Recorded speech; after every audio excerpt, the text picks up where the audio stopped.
Good morning. I am Father Victor Emmanuel Quintos, the chaplain of San Vicente Institute, Solana, Cagayan.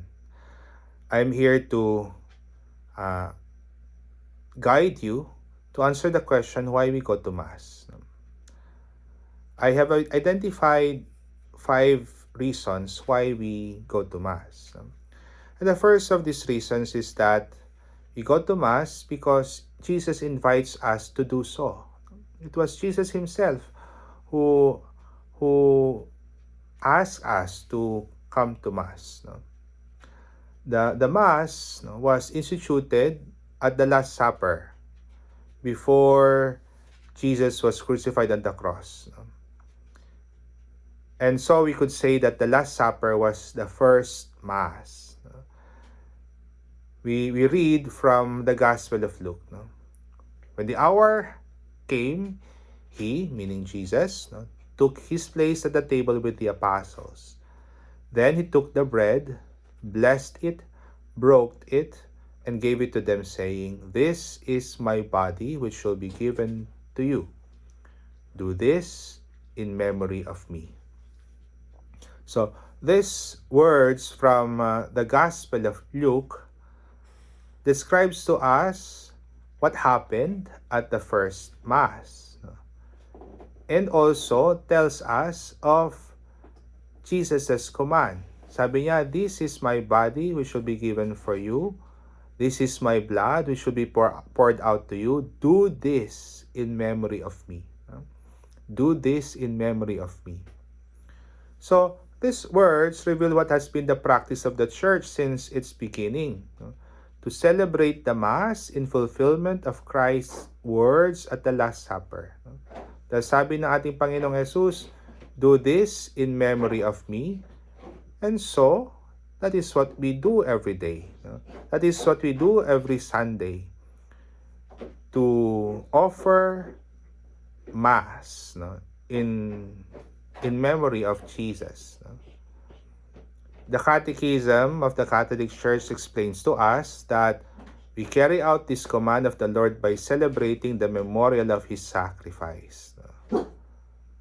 The Mass is where Christ asks His followers to meet Him. And even today, the Mass is where we find Him. So that is the first lesson. We go to Mass because Jesus invites us to do so. Now, the second reason.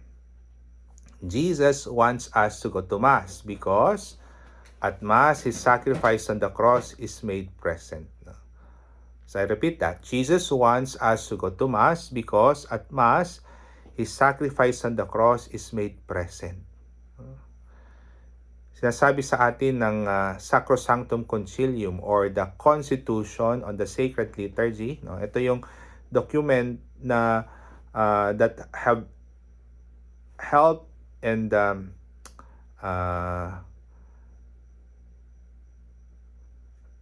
began the reform of the liturgy. Sabi, at the Last Supper, on the night when He was betrayed, our Savior instituted the Eucharistic sacrifice of His body and blood. He did this in order to perpetuate the sacrifice of the cross throughout the centuries until He should come again, and so to entrust to His beloved spouse, the Church, a memorial of His death and resurrection, a sacrament of love, a sign of unity, a bond of charity, a paschal banquet in which Christ is eaten, the mind is filled with grace, and a pledge of future glory is given us. So, the Last Supper is actually a foreshadowing of the sacrifice of the cross. No? So, kung titingnan natin sa chronology, nauna yung Last Supper, and then the crucifixion of Jesus, no? And then now that we celebrate the Mass every Sunday and every day. No? Noong inoffer ni Jesus ang kanyang katawan at dugo bilang ating kakanin, no? Nung sinabi niyang, "This is my body, this is my blood," no? He was already there looking forward to the cross, no? The Mass therefore, no, is a commemoration. It is a memorial, no, of Jesus' sacrifice on the cross. No? Kasi sabi niya, nung in-offer niya yung bread and wine to be His body and blood, sabi niya, this is my body which will be given to you. This is my blood which will be poured out to you. No? So those very words are actually words that pertain to a sacrifice. Body given, blood poured out. No? So these are sacrificial terms. No? We have always been taught, no, that the Mass is the highest form of sacrifice. No? Bakit kaya ito highest form of sacrifice? No?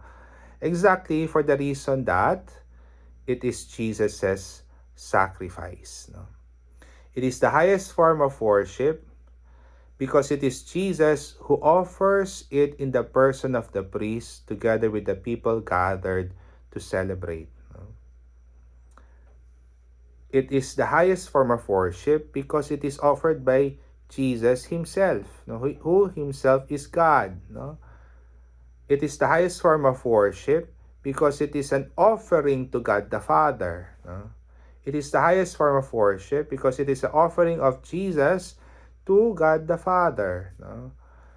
And what is that offering of Jesus? No? The offering of Himself. No? Binigay niya ang kanyang sarili sa krus. No? It is the highest form of worship. No? Because it is the offering of Christ's sacrifice on the cross made present once again in the form of a meal. No? So, minsan lang ginawa ng ating Panginoon ng pag-aalay ng kanyang sarili sa krus. No? Pero, the effect of this endures. No? Kasi, kapag ang isang event, no, in history, it takes place in history, ay naganap na. No? At hindi na pwedeng ulitin pa yon. No? Like for example, no, yung birthday ninyo, no? Your birth happened in the past, no? And every year you celebrate your birthday, no? But that is only to commemorate yung pagkasilang nyo some years back, no? Pero yung sakripisyo ni Jesus, no? Oo, nangyari siya sa panahon, no? Nangyari siya some 2,000 years ago. Pero yung effect nito, no, ay eternal, no? Kasi siya ay Diyos, no? Dahil ang Diyos ay hindi saklaw ng panahon, hindi saklaw ng oras, no? Kaya yung sakripisyo ni Jesus, though happened some 2,000 years ago, is eternally made present. No? And it is made present to us in the Mass. No? Pero sa paraan na hindi na madugo. No? Yung sakripisyo ni Jesus sa krus, madugo. No? Pinako sa krus, tinuutan ng koronang tinik. No? Dumugo. No? Madugo, no? Pero sa misa, no, it takes place once again, it is made present once again, pero sa paraan na hindi na madugo, no? It is in an unbloody manner, no? It is in the form of a meal, no? Kaya ang misa actually ay isang salo-salo, is a meal, no? Pero ang meaning nito ay ang sakripisyo ni Jesus sa krus. Meron tayong Greek term for that. Ang tawag natin dyan ay anamnesis. No? Anamnesis. A-N-A-M-N-E-S-I-S. No? Anamnesis. No? This is a Greek word which means making present. No? Making present. So hindi lamang yung sakripisyo ni Jesus ay hindi lamang natin inaalala, kundi ay nangyayari muli, no? It is as if unfolds before our eyes, no? And thus, no, and the third reason, no, why the Mass is the highest form of prayer, no, we participate and offer ourselves, our little sacrifices in union with the sacrifice of Jesus on the cross. No? So, kapag tayo ay nagsisimba, no, when we come to Mass, no, we see there the sacrifice of Jesus offered. No? We see the sacrifice, we experience, we encounter, we partake, no, of the sacrifice of Jesus on the cross. No? But at the same time, no, dahil sa before us is the sacrifice being offered, ay sinasama na rin natin, no, inaalay na rin natin ang ating mumunting sakripisyo. No? We offer together with the sacrifice of Jesus our own little sacrifices. No? Diba sabi natin at sinasabi ng pari, pray, brothers and sisters, that my sacrifice and yours may be acceptable to God, the Almighty Father. No? Anong sagot natin? May the Lord accept this sacrifice at your hands for the praise and glory of His name, for our good and the good of all His holy church. So may the Lord accept this sacrifice at your hands. No? So kasama ang ating mga mumunting sakripisyo. No? Ano ba yung mamunting sakripisyo natin? No? Yung ating pag-aaral, no? Yung ating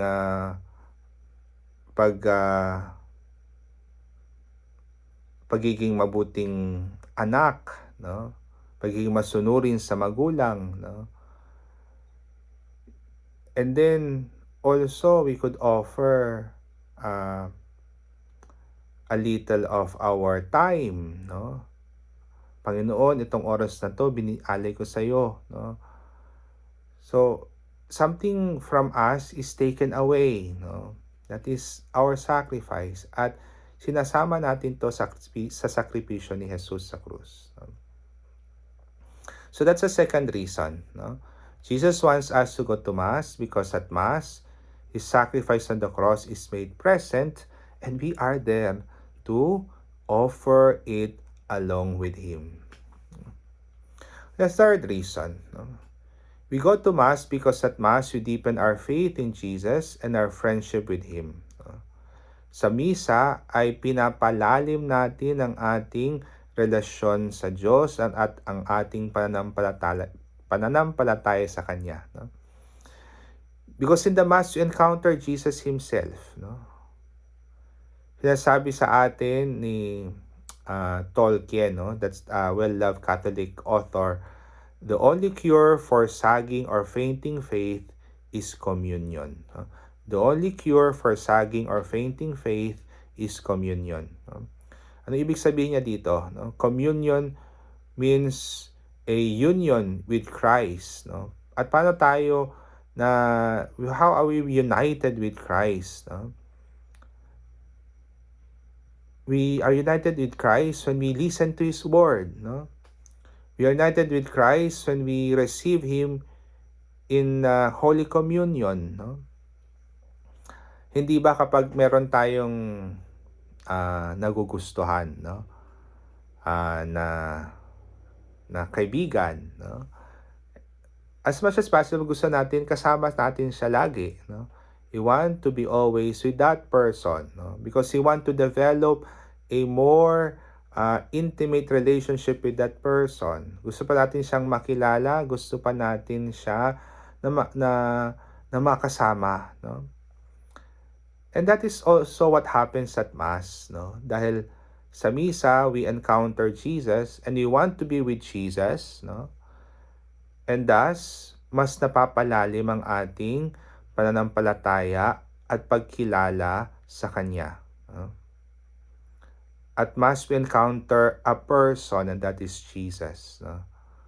At Mass, we develop a deeper relationship with Jesus and deeper faith in Him.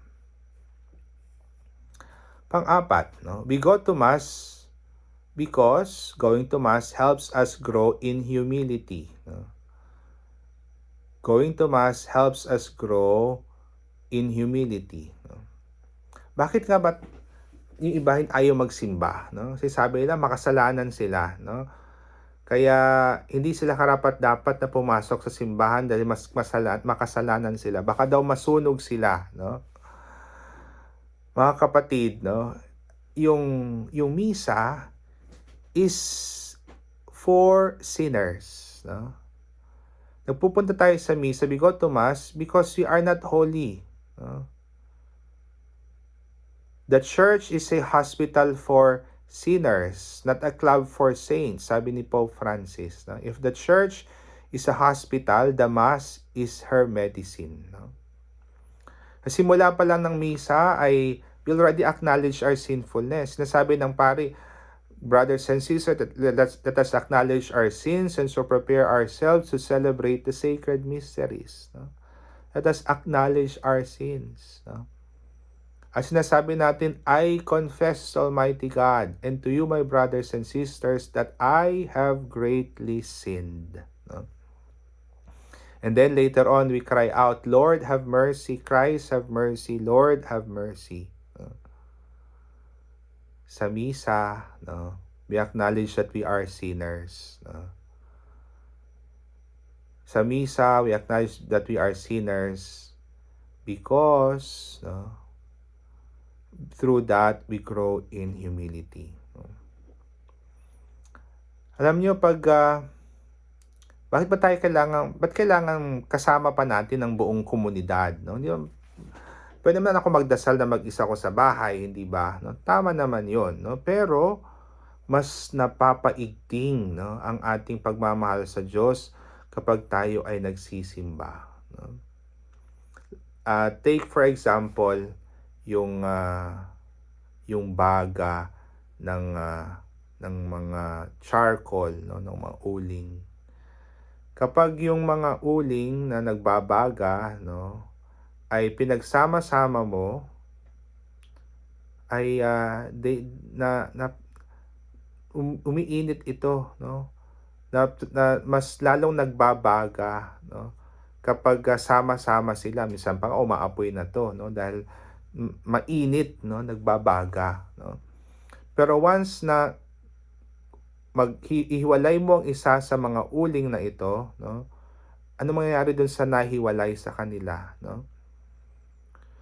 Unti-unting mawawala yung baga, no? Unti-unting manlalamig, no? In the Mass, we come together, though we are sinners, no, upang sa gayon ay mas magbaga ang ating damdamin sa pagmamahal sa Diyos. No? Kapag nilalayo natin ang ating sarili sa misa, sa komunidad na nagdarasal, unti-unting mawawala ang ating baga. No? The fire, no, that's burning within us, no, unti-unting manlalamig. No?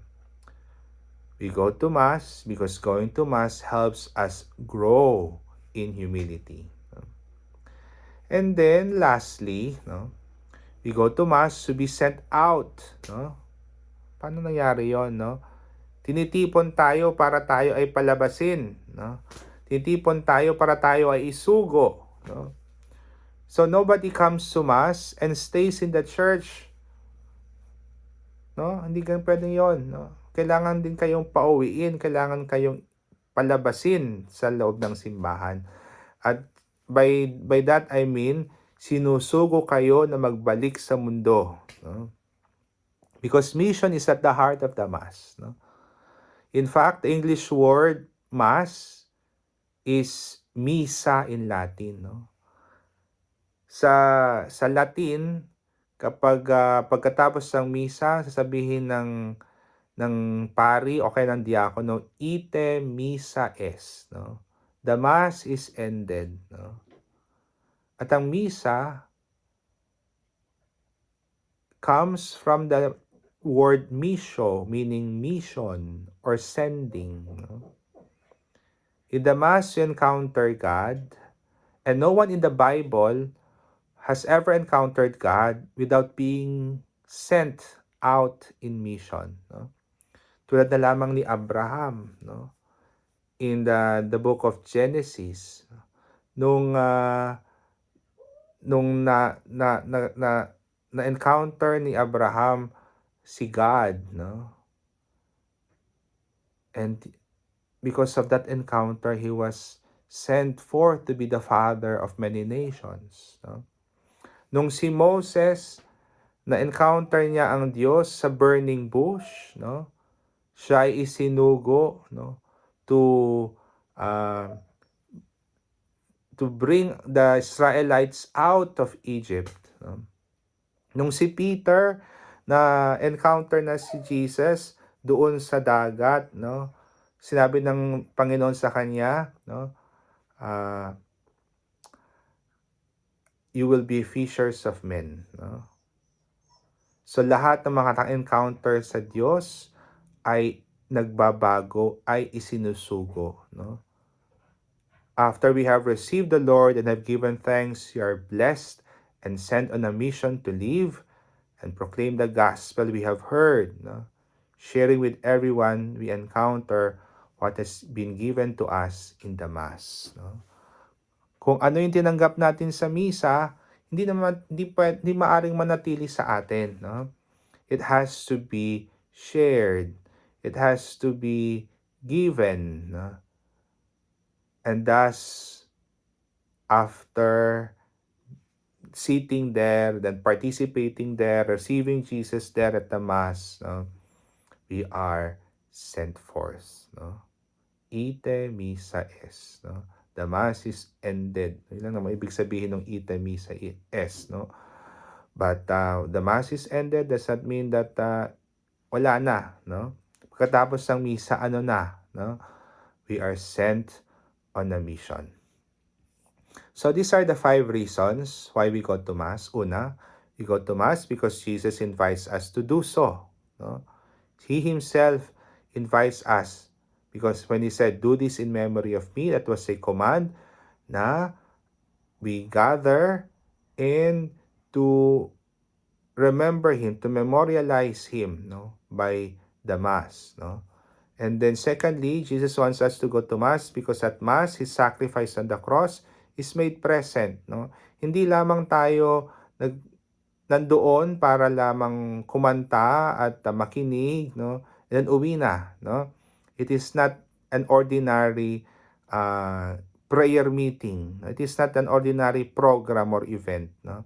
Sa misa, the sacrifice of Jesus is made present, no? It is made present. It is not just merely remembered, but nangyayari muli. It is made present, no? We call that anamnesis, no? And then, thirdly, we go to Mass so that we could deepen our faith in Jesus and our friendship with Him, no?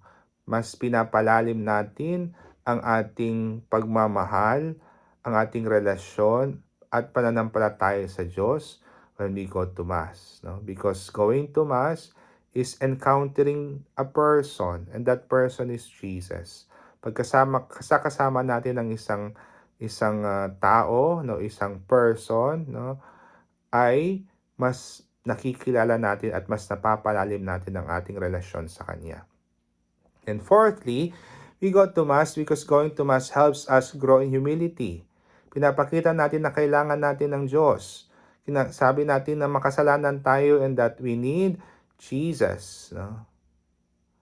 And by acknowledging that we are sinners, mas napapaigting, mas nagbabaga ang ating pagmamahal sa Kanya. And then lastly, we go to Mass so that we could be sent into mission, no? So with this, I hope we could have a more we could have a deeper knowledge of Mass and come to appreciate more, no, coming to Mass, no? Perhaps next time that you go to Mass, no, have this in mind and hopefully mas ma-appreciate na natin ang ating pagsisimba, no?